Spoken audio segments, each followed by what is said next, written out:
Evening all, Chief Prepper here. Wanted to do a short video about something. Uh, Talking about physical fitness, and realized that the gym rats of the world that look like Arnold Schwarzenegger or Lou Ferrigno got big muscles and stuff, they will fare better doing some things, and other things they will not. Typically, people who have large muscle mass don't have any wind, so they can't run very far, run very fast. I used to run 25 miles a week. I have run 27 miles in one day up a mountain. It took me like 2.5 hours. I think it took me like an hour and a half. I was moving, but I was a lot younger then. So, if you don't know, people who do like ballet or martial arts tend to have sinewy muscles. They don't have bulk, but they're very wiry or strong. And then you have football players who have mass and that are very strong. You need to try to have somewhere in the middle because you need to be able to move.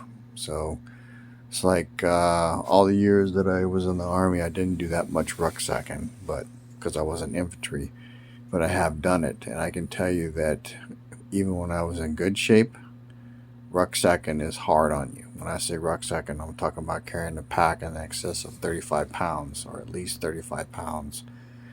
You go, there I go again. You go any distance, and typically you're not going up and over rocks and trees and fences and stuff like that.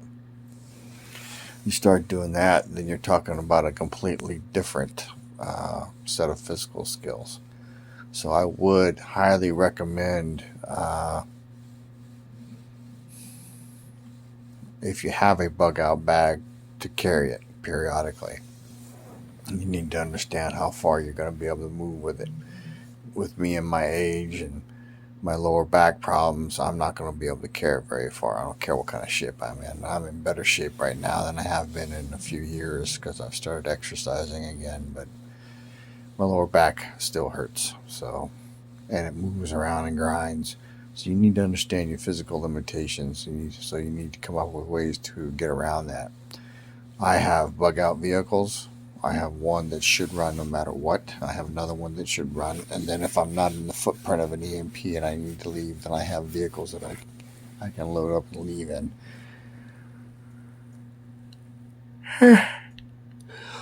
That's two in one show. So you need to understand that you also need to be able to run. You also need to have upper body strength to carry a load. I mean, I went hunting recently. I've been hunting about once a month now that it's cooled off a little bit in Texas.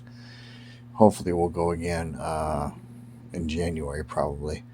But carrying my little Camelback with 2 lights in it, a flashlight, some beef sticks, and then I was carrying a coat, or a light coat, just not on me, but like through one of the arm straps. I had obviously a sidearm and a long gun and a chair to sit in because in Texas you don't want to catch chairs and things are awful. So I walk around in the woods, and I walked around a bit, and you know, it takes it out of you. So that's why I talked about learning how to walk in the woods quietly. I also talked about you need to walk, and you need to walk not on streets and sidewalks. You need to walk in the woods or in a cow field or somewhere like that. You need to learn to traverse uneven ground without breaking your ankle or your leg. So you do need to understand that physical fitness is many things. Ballet dancers, ice skaters, sinewy, martial artists, sinewy, you know, some of the people who do discus and all them other things and the hammer and all that stuff, big heavy guys, you know. You need somewhere in between all that muscle mass and strength. Yeah, I don't know what it is. Looking at myself in the camera, maybe that's making me yawn. Oh, that's 3. You need to practice your gear, wearing your gear. You need to shake that out so you know that maybe you don't do certain things, or that you do certain things. How you carry your weapon. Is it slung? Is it not slung? Do you have quick disconnects on your sling so you can get it out from around you to engage something? Walk around at night, practice aiming your guns so you see how fast you can acquire a target. And if you can, without getting in trouble, maybe try carrying your guns and then engaging stuff, but doing dry fires where you actually squeeze the trigger. So that's as close as you can get to actually shooting something. You'd be surprised how long it actually takes you to aim at something and hit it. So I do have a bow that I need to get sighted in, and probably need to buy 10 or 15 more arrows while supplies are available.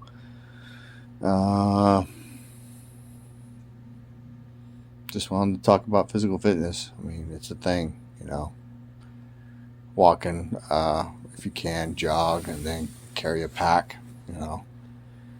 get some good sturdy boots so you don't break your feet, because when you add all that weight to your frame, it puts stress on your feet and your ankles and your knees and your lower back. So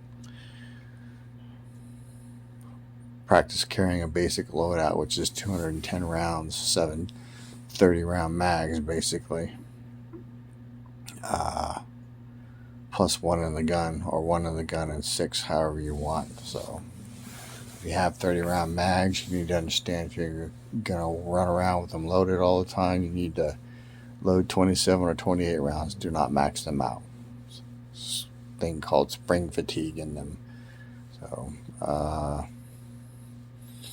I would say NVGs and or thermal, both if you can afford it, but that shit's expensive. So at least the kind that actually makes a difference. So biggest thing is practice. So watching Dark Materials season 3 episode 4. It's kind of an interesting show. Anyway, Chief Prepper out.